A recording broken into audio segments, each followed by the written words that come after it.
Hi everyone, I'm Nick Raboy from MongoDB.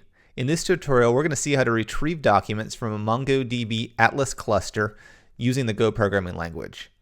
So if you're following along, this is the third tutorial in my Getting Started with MongoDB and Go series. If you want to check out any of the previous tutorials, you can go ahead and search for them on YouTube or on the MongoDB blog. There are a few requirements that must be met prior to working out this particular tutorial. For one, you do need the Go programming language installed and configured on your computer. You'll also need MongoDB Atlas, which you can go ahead and register for free because we'll be using that when it comes to our MongoDB development. You'll also need to make sure that you've properly whitelisted your MongoDB Atlas cluster so that way you can develop locally and still use your MongoDB instance. That is, however, out of the scope of this particular tutorial, as this particular tutorial is going to focus strictly on retrieving documents when it comes to the Go programming language. So you'll notice inside of my MongoDB cluster, if I click on collections, I do already have a database with 2 collections in it. So this is from a previous tutorial. You can choose to either follow along with what I'm doing here, or you can implement your own logic based on your own database and collections. But we'll be using a podcast collection as well as an episodes collection. They're relatively flat, but at least you get the idea of what we're going to be working with. And you can go ahead and make it as complex as you want to make it.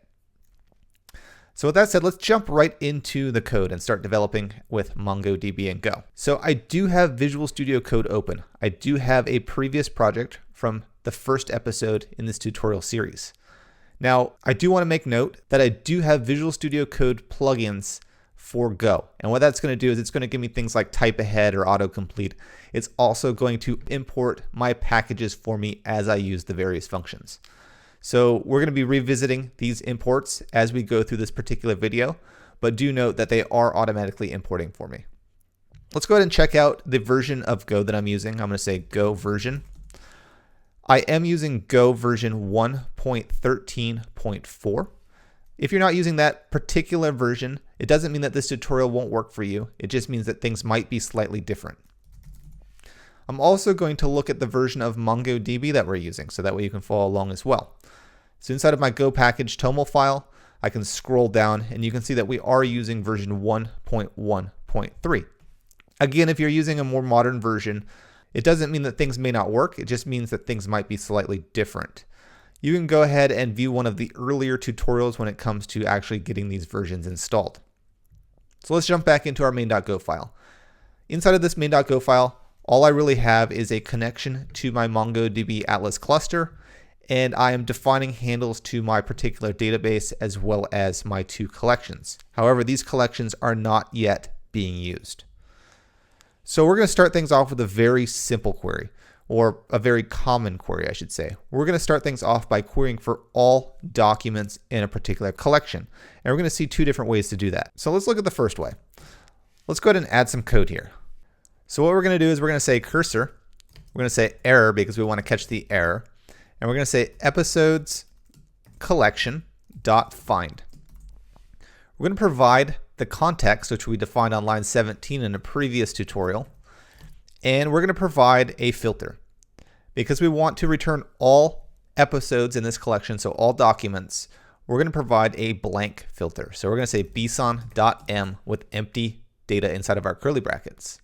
We're going to get more into filtering later on in this particular tutorial. If there was an error, we're going to say log.fatal and we're going to say error. And what that's going to do is that's going to print out our error and then it's going to terminate the application. If there was no error, what we want to do is we want to store the results of our cursor inside of a slice of some kind of interface. So what I'm going to say is I'm going to say var episodes slice bson.m.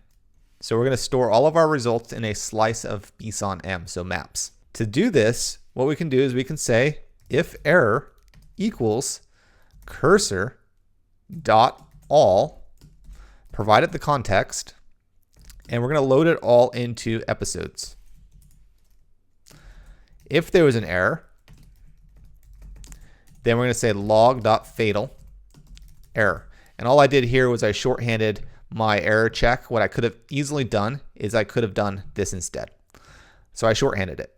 So what we're saying is we are taking all results from this particular cursor, we're loading it into our episode slice, and we're checking if there was an error, then print it out and terminate. Otherwise, maybe what we're going to do is we're going to say fmt.println, and we're going to say episodes. I'm going to save it. So before I run this, I want to scroll back up to the top. I want to make sure that we see all of the imports that are in our application as of now. So for example, we have bson. We have these three as well. So let's scroll down. Let's comment out line 28 because it's not being used. And if it's not being used, it's going to throw an error unless it's commented out. So let's go ahead and save it. And I'm going to run it. So I'm going to run it from my terminal. I'm going to say go run main.go.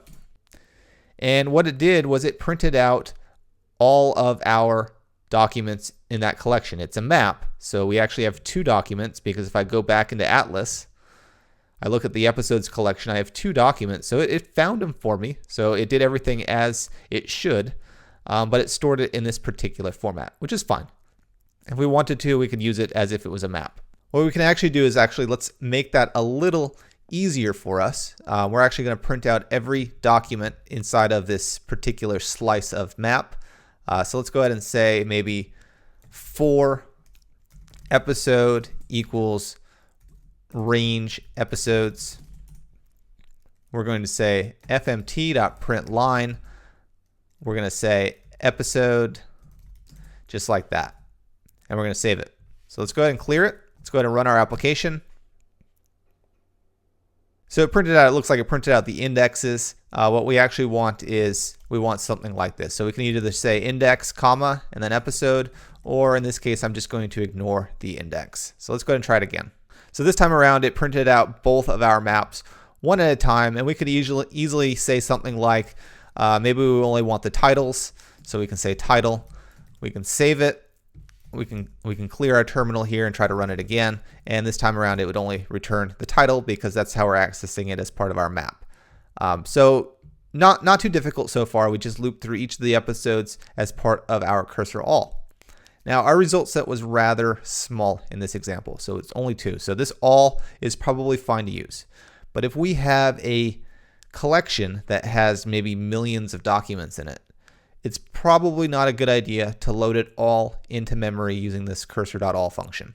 Instead, maybe we want to iterate over that cursor and get our documents in batches. So we have the ability to iterate over it. So let's go ahead and make a change here. Let's go ahead and comment this out. This is still very valid, but we're going to do things a different way now. So we have our cursor. We're just going to read from it in a different way. So provided there was no error, what we can say is we can say defer cursor.close. So that means that when our application is done, we're just going to close that cursor, hence the defer. We're going to say for cursor.next, provide that context. And now we're going to say var episode, that's type bson.m. And we're going to say if error equals cursor.decode. We're going to load that into episode. So we're going to decode it into episode, which we just created bson m. We're going to say error not equal to nil, log.fatal. So if there was an error, if it was not equal to nil, we're going to print it out and exit. Otherwise, fmt.println episode. So we're going to print out each episode that comes back every time we iterate over the cursor with next. And I forgot to provide the context here on line 42, but I'm going to save it. I'm going to run it. And now you can see that we've got the same results that we saw the first time around. So 2 different ways when it comes to loading our documents. We can either read them all from the cursor into a slice of our object, so bson m, or we can do it one by one with the next. And that way, if we have a large result set, we don't have to worry about overflowing our memory or slowing down our application because it's going to get it in batches from the cluster. Let's go ahead and see another example. So we saw how to get all documents. Let's see how to get a single document. So this time around, we're going to, instead of using the find like we did on line 31, we're going to say find one. So to do that, what we're going to say is we're going to say the following. We're going to say var, we're going to say podcast, we're going to say bson.m. So we're going to load a single podcast. We are going to uncomment this podcast collection because we will be using it now. And what we're going to say is we're going to say if error equals podcast collection dot find one context bson.m. We're not going to provide a filter again. We're going to get into filtering next, but we're going to say get the first document that this particular query finds, and in our case we only have one document. We're going to say decode. We're going to decode it into podcast, and if there was an error, so if it's not equal to nil, we're going to say log.fatal, and we're going to save it. Now let's go ahead and print out podcast if there is no error. Let's go ahead and say fmt.println podcast. I'm going to go ahead and run this. I'm going to say go run main.go. It's printing out our previous episodes that we saw from the previous part of our code, but it's also printing out this one podcast. So you can see that this is the Polyglot Developer Podcast. I'm going to go back into Google Chrome or whatever browser you're using. I'm going to click on podcasts. Again, I only have one, but it got that entire one document. So I look at my code again, I look at this terminal, it got everything, it even got the tags that I had, which were an array. So that's the example of getting one document. So now let's look at filtering. Let's look at an example where we want maybe several documents from a collection, but not all of them. So let's go ahead and say maybe filter cursor. We're going to say error equals episodes collection dot find. Again, find meaning we anticipate more than one document could come back. We're going to provide the context. We're going to say bson.m, but instead of leaving it at blank this time, we're going to provide some filter parameters. So we're going to say duration 25. So in this example, we're saying only return documents that have a field called duration that equals 25. So this is an equality query. If there was no error, or if there was an error, we're going to say fatal error, and it'll terminate our application. Otherwise, let's go ahead and say var episodes filtered. This is going to be a slice of bson. We're going to say if error equals filter cursor dot all. We're going to provide the context. We're going to say episodes filtered. If there was an error, we're going to say log.fatal error. And let's print out those results. So fmt.println, we're going to say episodes filtered. We're going to make our lives a little easier here to save us some printout inside of our terminal logs. We're going to comment out line 55, and we're going to comment out line 48.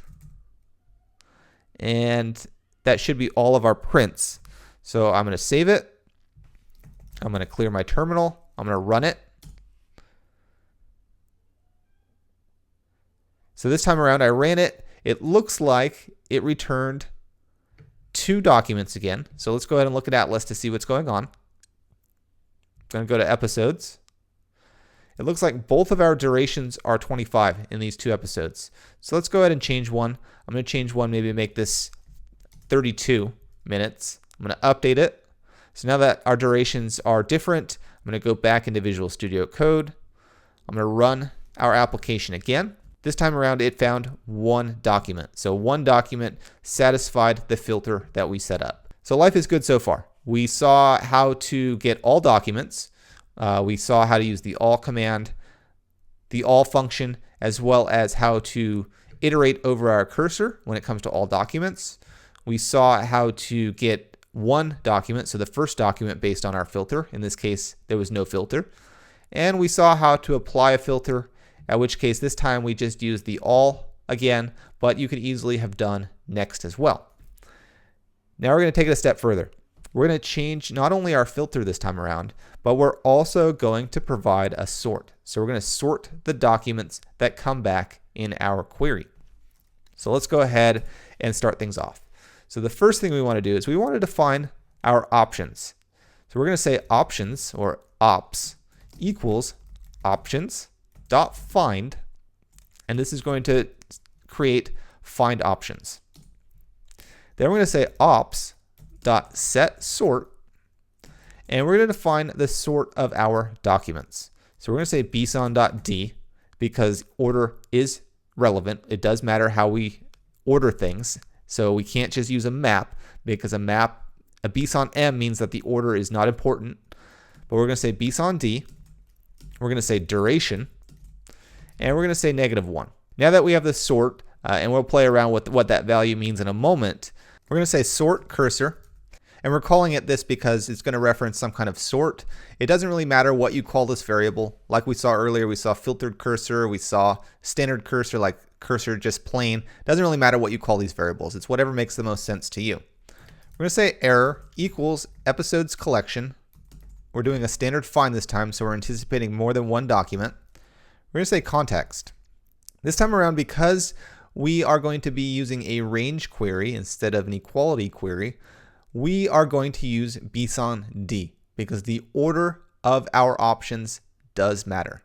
If we were to use a bson m, so a map, the order would not matter, and we'd probably end up with some funny business going on. So this time around, we are going to use bson.d. Now, inside of our bson.d, what we're going to say is we're going to say duration. So we're going to do a range on duration for our filter. We're again going to say bson.d. This time around, we're going to say greater than 24. So these are part of the MongoDB query language. So this is standard out of the documentation. But what we're saying here is we're saying that we want to do a range query on duration. We're saying get us all documents where duration is greater than 24. Next up, we're going to provide our options because we want to set the sort. Now this alone, this sort cursor from this episodes collection.find, this is a perfectly acceptable cursor. This is a perfectly acceptable find, but it won't sort it for us based on our criteria. So what we want to do is we want to provide our options. It's giving us an error because we're not yet using sort cursor, but this should be fine. So now that we have our sort cursor, let's go ahead and say var episodes sorted. We're going to make sure that this is a slice of bson.m because these are results. It doesn't necessarily have to be bson d for our result. We're going to say if error equals sort cursor dot all. We know that our result set is going to be rather small, so all is perfectly fine. We're going to provide it the context. We're going to say episodes sorted. If there was an error, we're going to say log.fatal error. Otherwise, let's go ahead and print out the results. So we're going to say fmt.println episodes sorted. And let's go ahead and comment out line 65 because we don't want to overwhelm ourselves with results in our console. So I'm going to comment it out. So the only thing printing out other than errors is line 78. So let's go ahead and clear our terminal. Let's go ahead and run the application. And this time around, it got our results and it's sorting it in descending order. So this time around, we have the second episode is the first item in our slice of bson m. And then the first episode, which has a duration of 25, is our second item in this slice. So let's go ahead and change the filter a bit. Let's go ahead and change the sort, Let's go ahead and change this to a positive one. Let's go ahead and sort this in ascending order. So let's go ahead and clear it. We're going to run it again. This time around, it printed out the first episode first. So this is the first item in our slice because our duration is our sort factor here. And duration of 25 is less than 32. We could easily change our query filter here. Let's go ahead and maybe set this to 26. So in this case, we'll only get one result back. And that's exactly what happened. So just to reiterate one more time on what happened here, we won't go through the entire code again, but we set our find options for our find function. So in this case, we're saying that we are setting the sort. We're setting the sort on the duration field. This is an ascending order sort. There are other find options that we could do. We could do things like collation as well, but that's out of the scope of this particular tutorial. But once we have our find options, we make use of our find function. And in this time, we provided bsond because we wanted to do a range based on duration. We could have easily done a filter like we saw previously where we said duration equal 25. Totally up to you.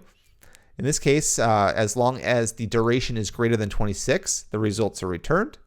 We provided our options, and we did the all function, so that way we load all of the results from that cursor into our slice of bsond m, and then we printed out that slice. So you just saw numerous ways to find documents in MongoDB. So we saw how to do a find one, which returned one single document, or the first document based on the filter. We saw how to do a find. We saw how to do a find with sort. We saw how to apply filters to our finds as well. So we saw quite a bit when it comes to retrieving documents. This is part of standard CRUD. So in the previous tutorial, we saw how to create documents. This time we saw how to retrieve documents. Next time we're going to see how to update documents. So we're going to do the next step in the CRUD operations.